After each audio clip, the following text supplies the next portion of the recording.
Hey, day walkers and night stalkers. It's me, your twisted southern horror queen, coming to you live from under a full moon right here in southeastern Louisiana, where the Rougarou roam. The show is being brought to you live tonight by Armed Radio Digital and TuneIn Satellite. And at the wheel tonight and behind the scenes, just like every other Monday night, is my fearless leader, always awesome, and sometimes sober, Jimmy Bell. He's handling all the technical shit for us right now, so hopefully nothing will go wrong. If it does, we'll blame it on Jimmy, right? All right, so Jimmy and Paul Daniels also have a show here on Armed Radio. That comes on Thursday nights, and it's called Pot Talk. You guys check that out. It's politically offensive talk with, a few other little things thrown in here and there. I'm sure you'll enjoy it. A whole bunch of cool shows right here on this network. So really no need to ever come off of TuneIn Satellite or Armed Radio, because we got a little something for everybody, even you creepy kids out there, right? Y'all already knew that, though. Another buddy of mine, Glenn Spillman, he's got a show on Wednesday nights called Sports Insider, but he's got another show on Friday nights called Cellar 13 Films, because Glenn's a little bit into everything. And I don't really mean that in a creepy or kinky way, but he does filmmaking and producing and acting and stunt work and all kind of crazy stuff. And he also has an online magazine called Movie Lovers Unite, which is awesome. And another little awesome thing about it is I have a column in there, so you can actually read some of my little horror stories in there. Every month there's a new issue that comes out at movieloversunite.com. And we can't forget, also on Wednesday nights, Big Johnny Blender. You got to catch Whiskey, Cars, and Cigars live every Wednesday night. I'm sure you'll have some moonshine waiting for you. I had a slow crowd so far tonight, but I do see my boy Freddie Roseman in the house. How you doing, sweetheart? Is it cold over there where you're at? You're a little bit north of me. It might be a little colder there than it is here, and I just don't do anything under 60. That's cold, period. Let's see what else is happening. We got a whole bunch of new shows on the network, and I'm ashamed to say that I really don't know what all is going on now, because so many new people have moved on. All kind of new concepts are going on out there, so really cool. All kind of cool stuff for you to check out. Jimmy usually does a rundown before the show, but I'm not real sure if he did that tonight, and you would have to be tuning in on TuneIn Satellite to hear that. And if you're watching me now, then you're on Facebook, and you didn't hear that. We didn't hear that anyway. Let's see. Freddie said, I'm doing fine, working on some art and making sure that t-shirt design is good, because you are the man, Freddie. All right. So other things, awesome things that I wanted to tell you about are our sponsors. And that would be, or they would be, Surreal Studios right here in Tangipahoa Parish, Louisiana. They handle a lot of our video and photography work. Alan Lloyd and Lori Lloyd are the owners, two very awesome, cool people to deal with. And the folks that do our vinyls and all our graphic work, that would be D&M Graphics over on the Gulf Coast in Mississippi. They are also awesome at their job. Check out authorlynnGibson.com, hit the Adrian Fury Dragster tab, and check out some of the decals on her. It's badass, I promise you. Some new additions to our sponsor list would be Amelie Oil, Renegade Racing Fuel, and of course, my personal favorite, Naked Wines. Now, tonight, not doing a Naked Wines thing. Sorry, guys, I'm cheating on you. This is a sweet little Merlot that was bought over from Texas by my beautiful son and his fiance for my birthday. So I'm enjoying a little bit of that tonight. Very good. I'm digging it so far. Nice. But Jimmy's going to have to stay on me, because when I start drinking, I start rambling. And it may be 10 o'clock before I sign off tonight. So whoever's behind me might be a little bit pissed. All right. So let's talk about what we talked about last week, right? We did a whole lot of Dahmer. I had other things planned to talk about, but I just kind of got stuck on Dahmer. And I'm thinking that you guys were digging it pretty well too, because I got a whole lot of response from you guys. And a few conversations after the show too, that I still learned some more stuff. And of course, you guys learned some stuff from that documentary on Oxygen. It is a 2-part documentary. A lot of it was live footage straight from the horse's mouth. Nothing creepier than hearing the motivation behind all of these serial killings straight from the murderer's mouth. But we decided he was very odd, but has a whole lot of characteristics that a lot of us somewhat normal people have. Let's see, Neil is in the house. My uncle D.W. here, and that means Wanda's hanging out too. Got the card, you guys. Thank you so much. I love y'all. Y'all are my heart. Tariq is in the house, and Big Johnny Blender said happy birthday. Thank you, sweetheart. It is birthday week. That's not just one day, so it should be happy birthday week. He's learning that we're working on that. So anyway, I figured we did a whole lot of talking about nut jobs. So I'm going to follow up tonight with some haunted nut houses and a nutcase cult and the Russian sleep experiment, which was just completely nuts. So if you guys hadn't heard of any of those, oh my God, this is going to be an awesome show. Just hang on to your asses because we're getting rolling right now. But before we get rolling, I see my boy David Childers in the house. Hello, sweetness. Hadn't seen you in a while. I hope it's all good. Tell Jamie I said hello. All right, so the first joint we're going to talk about tonight is called The Ridges. Now, that was known at one time as the Athens Mental Health Center, and it's in Athens, Ohio. The joint was originally intended to house the criminally insane. So it sounds like a party already, right? But it opened up January 9th in 1874. Now, this was a massive undertaking, big, huge, beautiful buildings that were elaborately decorated. And they didn't just stop with the outside of the buildings and the inside of the buildings, but the whole grounds to this place. I think it was like 147 acres. It was massive. It looked like a resort. It was just kept trimmed and pruned and beautiful surroundings and flowers and fountains and everything a crazy person would just really need to recuperate, especially the criminally insane, right? So yeah, it looked like a resort, but didn't really help the insane folks kind of get their shit together. Not so much anyway. So we already know that all these places start out just like this. They're all perfect. They've planned to take care of their mentally ill. And this place actually planned to do it in beautiful surroundings. And, you know, the budgets get cut and people get tired and they're short staffed and then they get overcrowded and then the shit just hits the fan, right?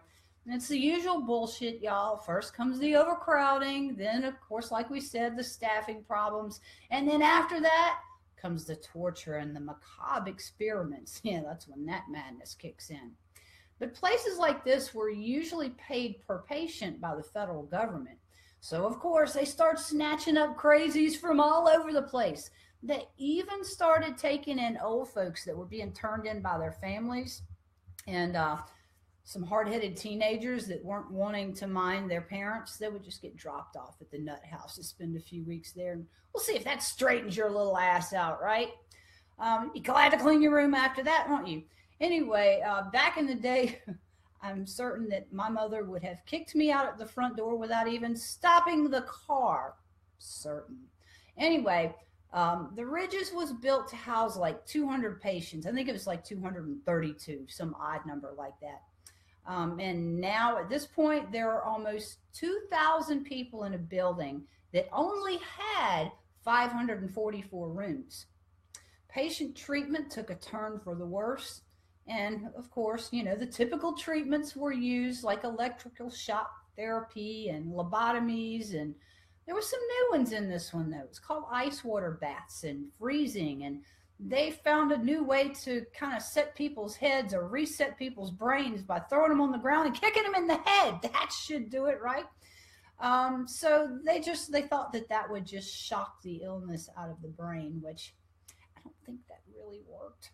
But hey, it's being funded by the federal government, so try everything, right? Anyway, the least of the crazies were kept near the center of the institution where the admin offices and the employee housing was.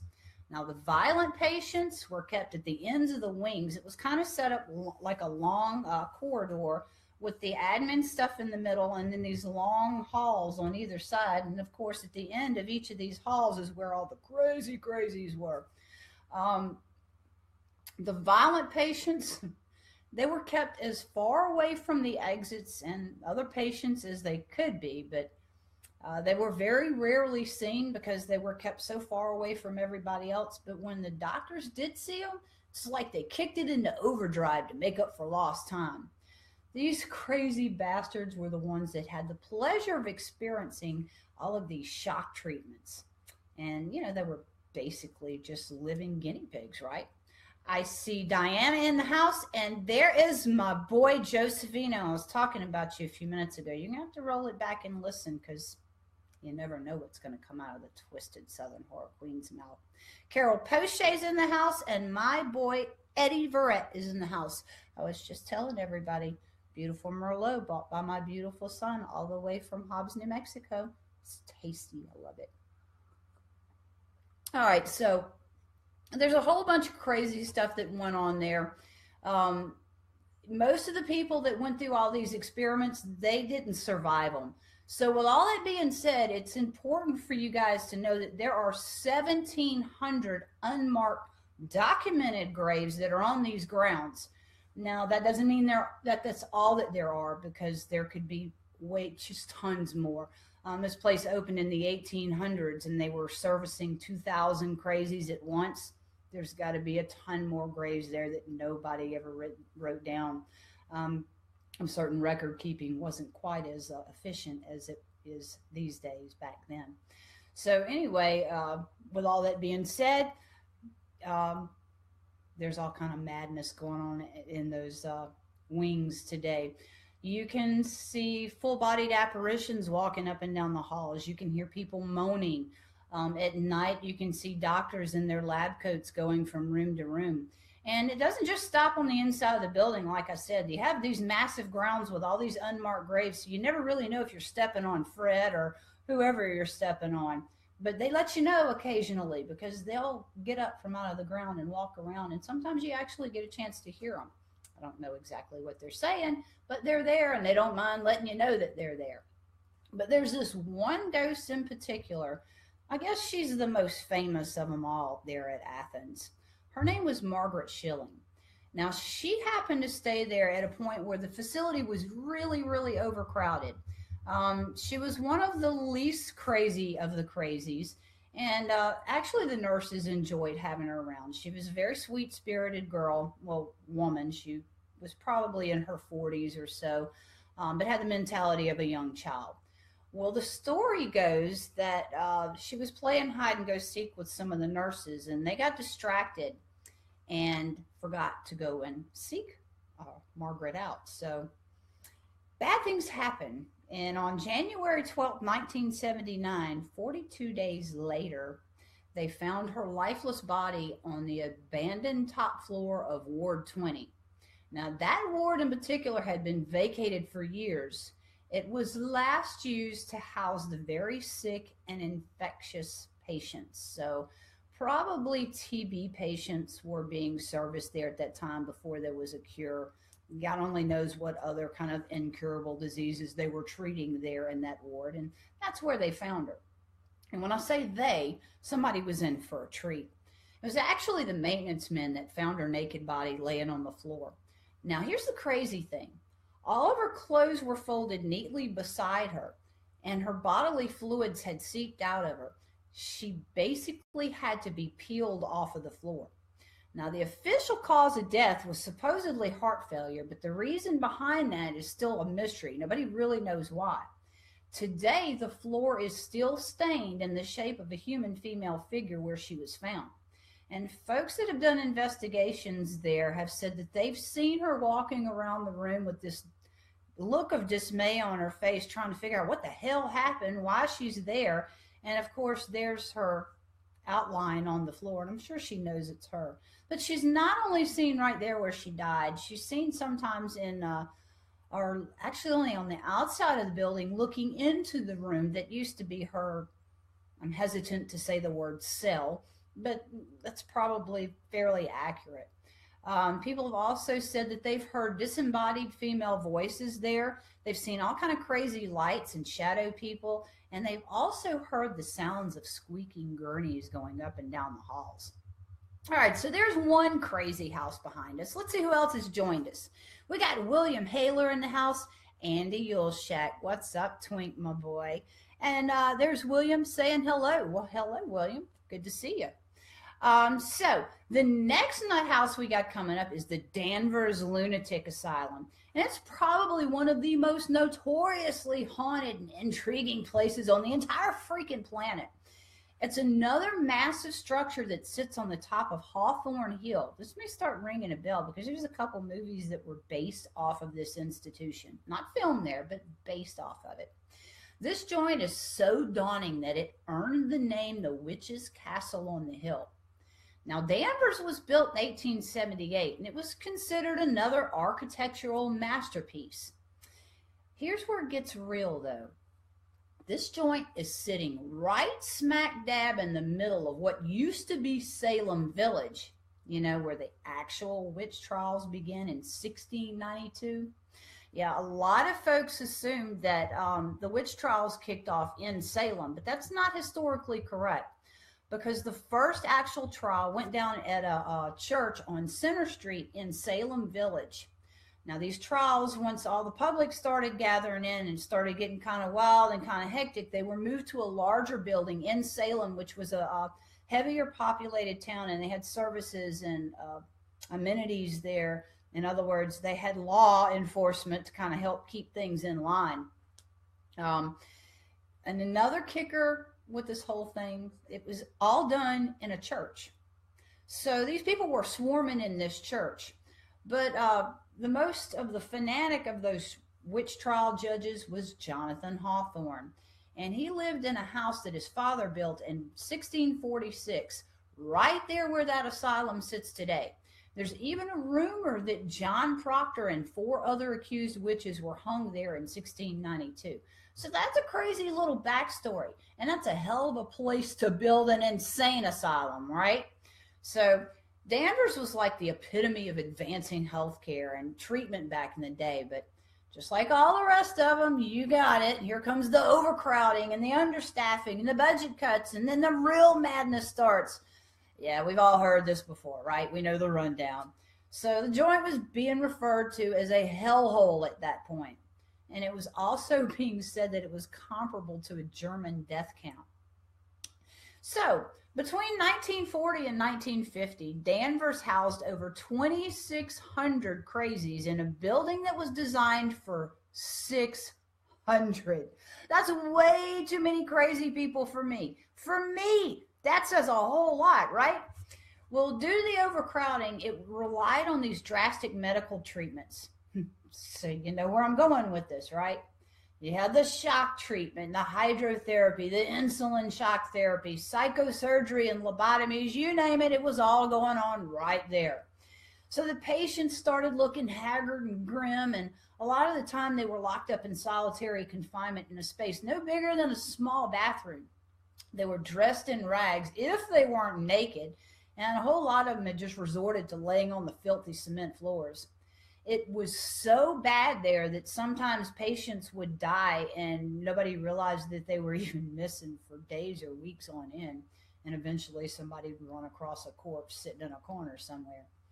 So finally in 1992, Danvers shuts its doors willingly. This is one of the few institutions that actually shut itself down without the federal government or state stepping in and saying, okay, no more of this crazy shit. But the remaining patients were carted off to other insane asylums, and they locked this joint down.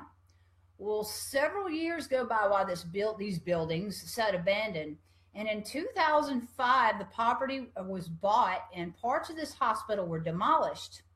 But what was left over was renovated and turned into an apartment complex. Right? So with such a shit-tastic history, it's no wonder why Danvers was dubbed one of the scariest places on earth. And those people living in those apartments have reported all kinds of crazy shit like flickering lights and full-body apparitions. And they hear these invisible footsteps and doors opening and closing on their own. And then they hear the sounds of these tormented wailing echoes coming through the hallways. So it's peaceful living there, right? I'm sure you want to go ahead and write a check for your security deposit right now. So we're going to move on to the next nut house because we got a whole lot of crazy to talk about. So I'm going to kind of jump around tonight. Y'all stick with me. I'm going to have a little bit more wine and kind of fuel it up a little bit. And now we're going to talk about Byberry, not Mayberry, not so much. So Byberry was a scandalized and horrific institution that was originally created as a mental health facility. And they left that asylum thing out. They pretty much took care of every kind of flavor of nut job there was in here. But from what I can see, there was never everything was all good in the beginning here.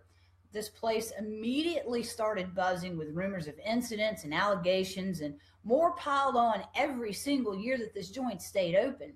There were tales of murder and rape and child abuse and overcrowding and naked shit-covered patients wandering around out in the hallways or out on the grounds. And this madness went on for the entire 60 years that it was open.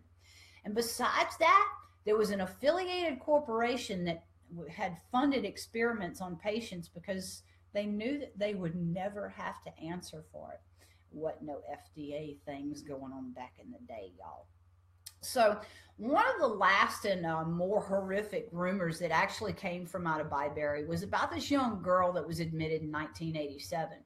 And she was having some issues and nobody could really figure out what was going on with her. Well, she went into some counseling and they figured out that she was suffering from post-traumatic stress syndrome because of an early childhood rape that she had not remembered. So they put her in Byberry to go through counseling and rehabilitation and all that stuff. And it was probably the worst thing they could have ever done for this girl. So she's having some more counseling going down, and then they figured out for sure she did some regressive hypnotherapy and she started recalling the event that caused her to kind of lose her shit. But eventually she started becoming raped by other inmates, patients, and staff.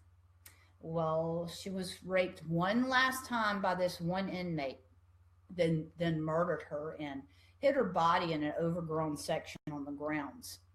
So I can't say that it was a long time before her body was found because several of the crazies out there knew where the body was and they were enjoying playing with it. And they actually helped the staff to find the body because one of them had pulled all the teeth out of her skull and they were playing with the teeth in the middle of one of the crazy rooms where they all gathered around and did their afternoon thing. So he had 7 of her teeth. And eventually he confessed to where he found these teeth, and the staff went out there and recovered the girl's body along with several other bodies that had been out there. Now, it wasn't just this one patient that went apeshit and started killing these other patients. Because of them being short-staffed and there were no security locks and no security cameras, some of these people would escape in the middle of the night and just wander around. Some of them would wind up in the neighboring people who lived around this asylum facility, mental institution. They'd wind up inside these people's houses or on their front porch crashed out or in the middle of the highway and get hit by cars. And then there were those that just had to get the hell away from it all, that escaped in the evenings to go and hang themselves off of the nearest tree branch they could find. So all kinds of lovely things that were going on there on the grounds. But in 1988, the joint was closed down for good. But by then, it was no more than a human cesspit of despair. And now, as we know, a lot of these mental asylums that were around in the early 20th century were pretty much deplorable. But most of them were known for macabre methods and inhumane treatment as well. But Byberry is rumored to be the most horrific of all of them. Byberry's reputation was similar to all the others when it came to the overcrowding and the neglect thing, but budget cuts caused the asylum to fall into disrepair, and the patients wound up unclothed and starving and sleeping in hallways that were filled with human waste. A lot of them were forced to live in huddled and decrepit, dingy rooms with no socialization, no supervision, and every mental institution nightmare that you could imagine, that I could imagine, could be found there. So that tells you a whole lot right there, right? They had padded cells and restraining devices and solitary confinement and beatings by sinister staff and violent inmates and lobotomies and electrical shop and freezing water. And yeah, there was just all kinds of maddening treatments that they used to use there. This joint was a real life house of horrors. Murder, suicide, and brutality reigned, right? But here's some high points in Byberry's history. Hang on for this, you're going to like it. Patients were often restrained for weeks on end, starved, drugged, and beaten. And actually, one of these patients that was found having been restrained to his bed for several weeks, it had actually wound up to be longer than that because his skin had started grafting to the straps that they had wrapped around him. That was lovely, right? But every once in a while, one of these poor bastards would manage to break free, and they'd try to make a run for it. Well, in 1919, that actually happened. And these two orderlies chased him down, and they choked him to death. They choked this poor bastard so brutally that his eyes popped out of their sockets. Well, these two dudes were fired, but then they turned around and rehired him and gave him a raise because they were ex-military. Patients, like I said, were restrained, beaten, murdered by the staff. And in fact, in 1987, there was this one patient that sued the hospital for holding him in a 4-point restraint for 3 years. 3 years. Now, how crazy could this son of a bitch have been if he turned around and sued him for it?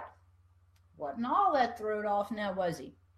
And then that corporation that I mentioned earlier, the Smith Kline French Company, make a note. We worry about animal testing these days. Anyway, yeah, they were doing the testing on this new drug, which we now know as Thorazine, along with some other mind-bending drugs that never actually passed FDA's stamp of approval after they were certified or not certified to work. But anyway, a whole lot of folks died there at Byberry. Some of them died from experiments, some of them from abuse or neglect, and some were murdered by the staff. Some committed suicide, but there are a few that were murdered by other inmates or patients, whichever way you want to look at it. Here's an interesting little example. In 1987, a patient was murdered by another male patient. He killed this chick and then dismembered her body. Not the same one where the other patients found the teeth. This is a whole different cookie. He was found out that several other patients were also playing with that body as well. And when I say playing with, use your imagination, folks. Then you're going to love this one too. They were so short-staffed at one time that they were letting a couple of the male patients or inmates or whatever you want to call them supervise the children's ward. Now just sit and imagine that for a minute, and then imagine the absolute worst things that could come from out of that. And that's what happened. You got it. Rhonda, good to see you, sweetness. I know you're freezing tonight. We hit 30-something last night. That's just madness down south. We don't do cold. Hey, Wade, what's happening? Watermelon moonshine. Anyway, in 1990, state authorities closed the doors up, but they didn't really put an end to things. Some of the worst off crazies wound up committing suicide there on the grounds because they were panicked. They were being thrown out of their home. Even as screwed up as it was, that was their home. The remaining 2,500 plus nut jobs were set free to roam the streets. Think about that. So, yeah, as you can imagine, there was a whole lot of crazy stuff that was still going on there today. One freakish legend is about one of those former inmates that was freed. He was a mentally violent patient who reportedly still lurks around in the catacombs beneath the facility. He's said to be hiding there just waiting to slice the throat of anyone that should cross his path. Now, I did a little research on this a while back, and there's actually this documented case from a paranormal investigation. I forget who it was, but it was one of these big-time investigators. He and the cameraman went down in these catacombs because they'd heard the legend of the patient that waits there with a knife. Obviously, he is no longer physical. He is a spirit. But they didn't really believe what was going on, so they went in and they actually did catch a few orbs or whatever going on the camera. Well, all of a sudden, the investigator himself starts feeling kind of bad. He got real weak, got real dizzy, got nauseous. Just some really odd symptoms hit him all at once, like a brick wall. And then all of a sudden, he was slammed into the brick wall. Well, it knocked him the hell out. And by the time the cameraman was able to get to him and put the light on him and get him to come around, there was a nice little cut across his throat. And not only that, I think he was also bitten like on the back of his shoulder or something. So this little dude that was been hanging out in the catacombs, it's lost his cool and has a knife, took care of business that day. Now, there's also rumors that there's a gang of satanic occultists that have moved into this dilapidated building. These satanic rituals that are said to take place there have possibly opened up a door to hell within these walls. And that would explain some of the growling sounds and bodily welts and scratches that are reported there by other curious folks just like myself, and then again, professionals like David that was signed in a while ago. I hope you're still listening, honey. This may be one you'd want to go to one day. So, alrighty, I think we've handled a whole lot of crazy so far, but I thought since we were hanging on the mental side of things tonight, that we just kind of keep going. And I'm fixing to hook you up with one of my favorite mind-bending tales, the Russian sleep deprivation experiment. Now, I am going to go full script with this because there's a whole lot of details there, and I don't want to screw it up. So just bear with me. I'm going to try to elaborate as much as I can in between. But this is a whacked out story about a crazy ass experiment that our friends, the Russians, were performing back in the 1940s. Because folks just lost their damn minds back in the 40s. Anyway, everybody was in the middle of doing these brutal and grotesque experiments in the name of science and the defense of their country. And back in the day, that included even the Russians, because why should they miss out on being sadistic bastards when everybody else was having their fun, right?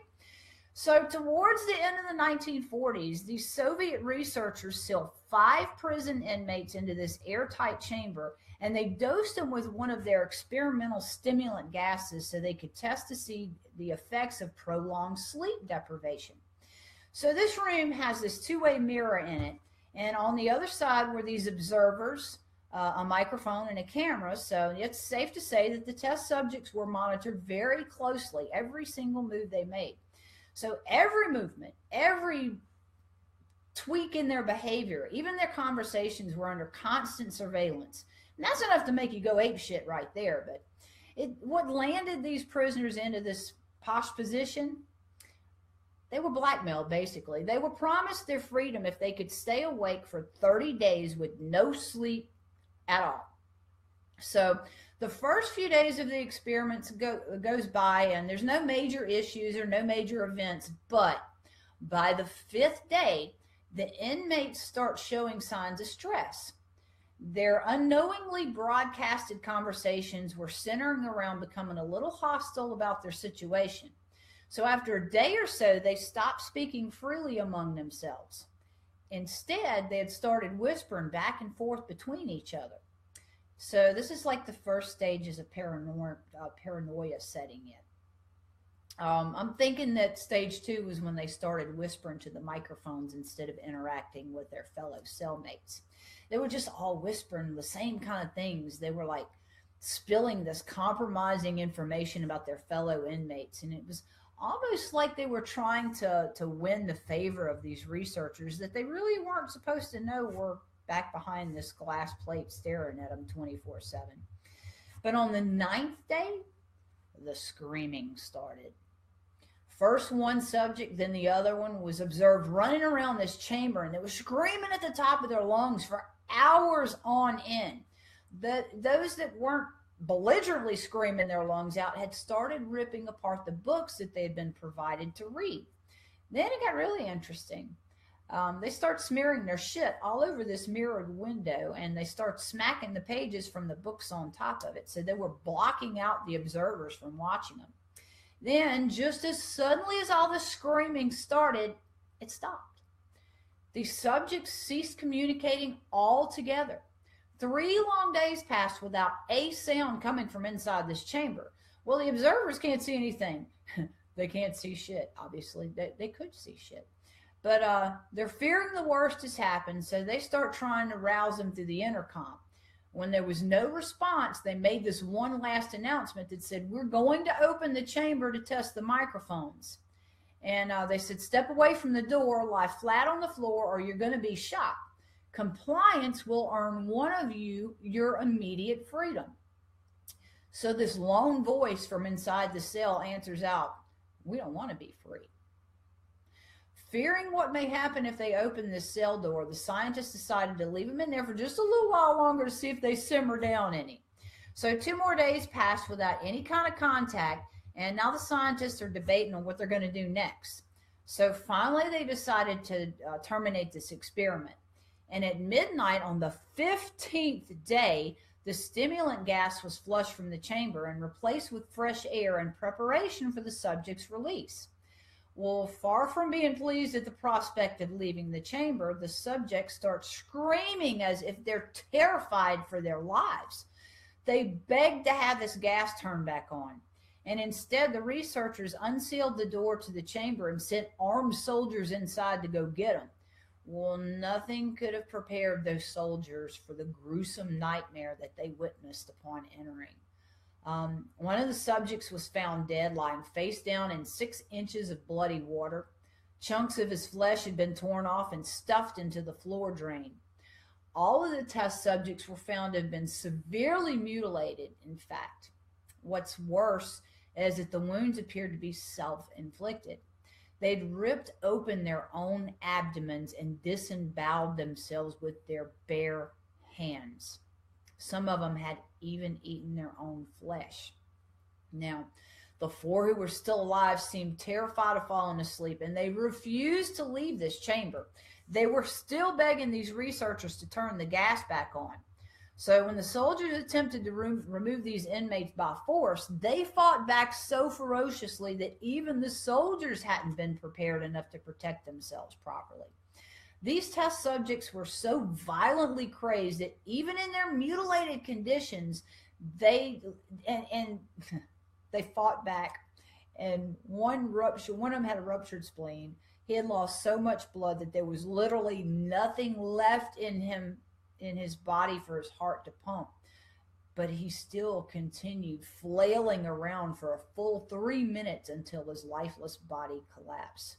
He was basically animated by will or madness, one or the other. Now, the remaining subjects were restrained and they were transported to this medical facility for treatment. The first one to be operated on fought so furiously against being knocked out for surgery that he tore muscles and he broke bones during the struggle. As soon as the anesthetic took effect, his heart stopped and he died. The rest of them underwent surgery without sedation, and they were far from feeling any kind of pain. However, they laughed hysterically while they were opened up on the operating table and being put back together. In fact, they laughed so hysterically that the doctors were fearing for their own sanity. They administered a paralytic agent to immobilize them. So if they wanted to be awake, that was one thing, but at least they couldn't move to fight back or anything.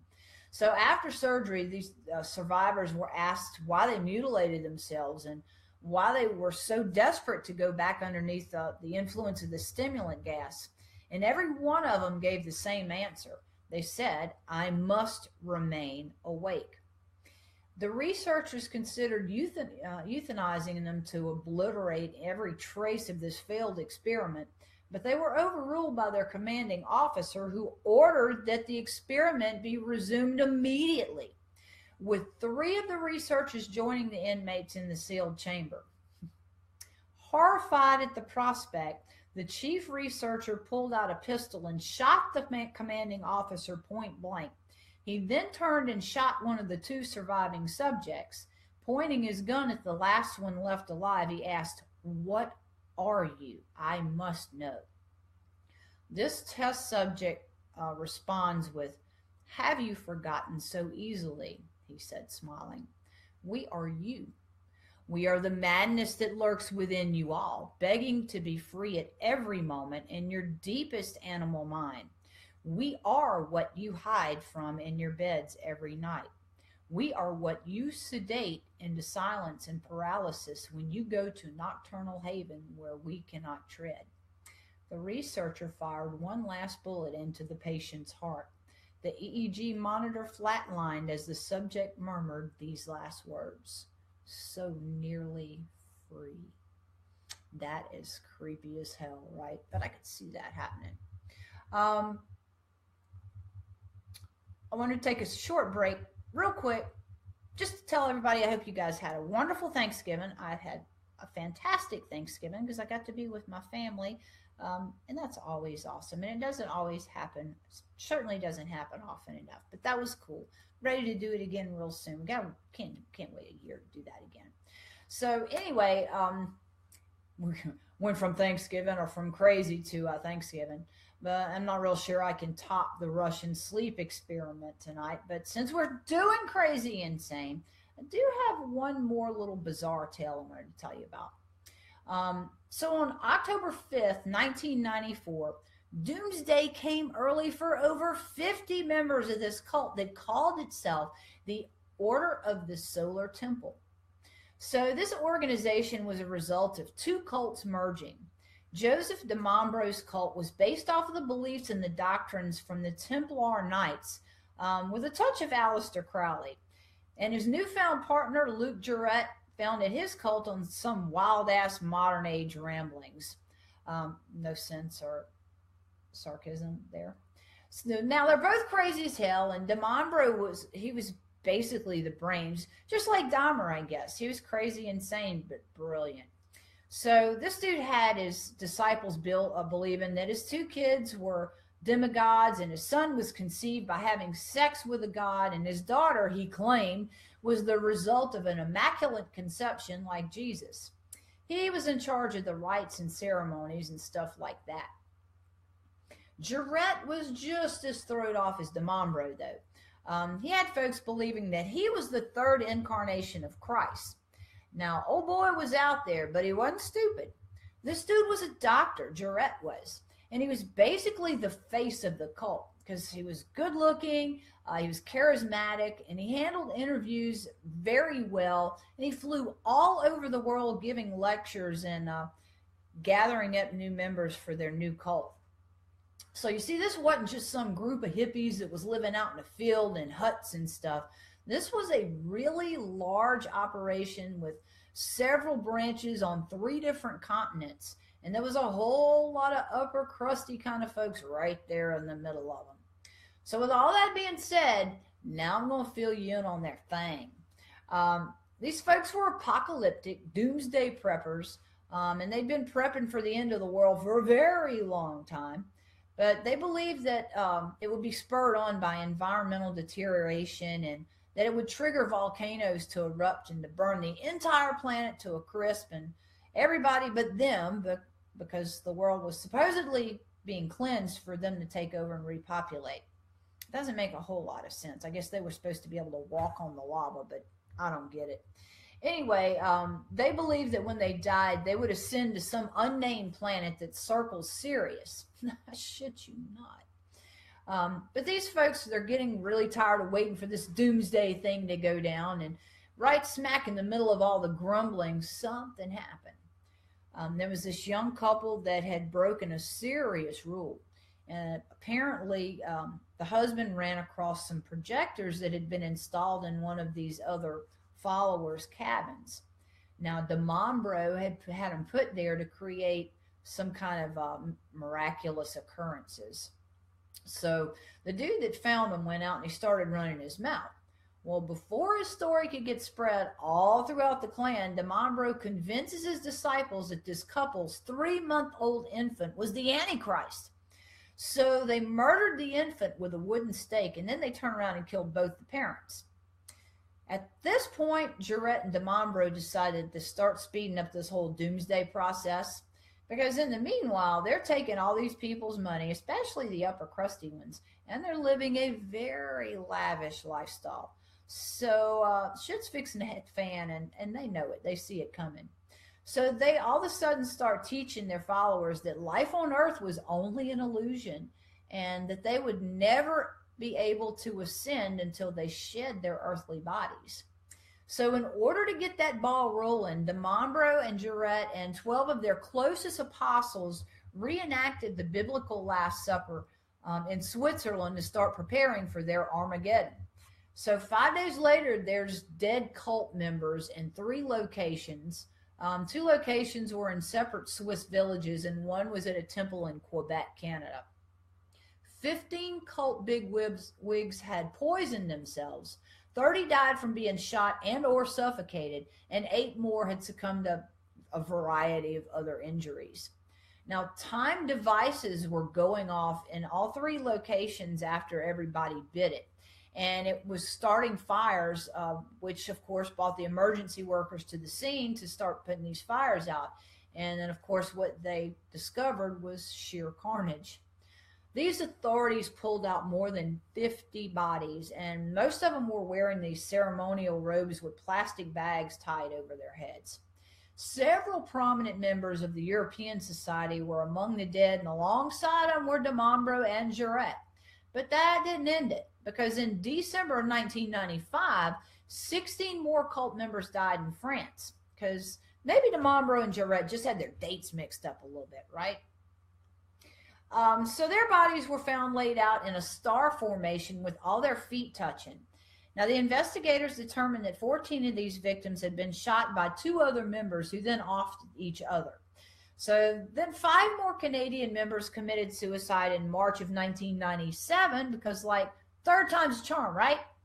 So their house burst into flames, but 3 of the dead cultist teenagers actually managed to escape. And that's about the end of that. But I got to tell you guys, I might do a little research on this, and most of you listeners are probably way too young to remember the Jim Jones thing that went down. But I vaguely remember seeing news clippings of all that madness. I think it was like poison Kool-Aid or something that all these people decided they were going to off themselves with. But that's about it for the crazy. Well, most of the crazy, at least the crazy insane for tonight. I do want to give you guys a heads up on a couple things that's going on right now. I know y'all are starting your Christmas shopping because it's that time of year. So if you got a creepy kid on your list and you're tired of buying them black hoodies, buy them a book. Buy them a personally autographed book. As a matter of fact, I've got all of my books on sale right now. And I'll give you a little kicker on the Adrian trilogy. It is in the middle of being reprocessed right now, and it will be republished out from under my publisher's label sometime starting in the first quarter of next year. All 3 books will be out next year, along with one other new book called The Legend of the Dark Man. That's going to be some madness right there. But I do have a special going on. If you pick up the Adrian trilogy series and the t-shirt, I'm going to hook you up with a $100 Naked Wine card where you can use it or you can give it as a gift. Now, Naked Wine has got some fantastic vino. I've tried a few bottles of whites. I've tried one of their reds, very good. Haven't found anything that I don't like, and I do have a very picky palate when it comes to wine, so that says a whole lot. And I'm about like Big Johnny Blender. If he gets a hold of a bad cigar, he tells you guys. I will tell you the same. I will hold the bottle up and say, do not buy this. But so far, not yet. So $100 gift card to go towards your first purchase of Naked Wines, and that first order will come to you for free. Also, second package is no, don't fill my glass back up. You are not getting lucky tonight. It's the short and gory book with a t-shirt. Special pricing on that as well. It will also come with a Naked Wines card. Why are you touching my wine bottle? You never know what's going to happen here on the Twisted Southern Horror Queen show. Not when you live with Big Johnny Blender, folks. Also, I'm going to be giving a few of those away to some special folks. Maybe we'll start some horror trivia on the show. But you can find out more about my books at authorlyngibson.com. The homepage has a little bit of a write-up on each one of the books. You can check them out. The links all go to Amazon, I believe. You can also see pictures from past events on the events tab. You can check out the Adrian's Trilogy Dragster. And when you click on that tab, check out our little video. Alan Lloyd over at Surreal Studios put that together for us. And Michael Prado with Kane Resurrection and his group were awesome enough to give us some of their music, some of their original music. And congratulations to those guys, too. They just signed a deal. I'm so happy for you guys. That's awesome. You guys need a dragster for your first album cover, just give us a call. We can hook you up with that. Also, like I said, Movie Lovers Unite. Check out that website. It's very cool. It's more than just rundowns on movies. If you're into the backstory of what's going on during filming, Glenn also gives tips on how to do things. He's not going to send you out to go and buy a $10,000 piece of equipment if he's found it easier, cheaper, and just as good of a way to do things. So check out his articles, check out my articles, and I guess we'll see you again right here on Armed Radio and TuneIn Satellite next Monday night, 7 Central, 8 Eastern. Keep an eye out on the Southern Horror Queen Facebook page. I'll be giving you teasers about what's going on next week. And I already kind of know what's going on. I'll give you a little hint. And Lorraine. It's going to be some awesomeness next week. So until I get a chance to see all you guys again, y'all hang in there. Keep it creepy. And I'll miss you.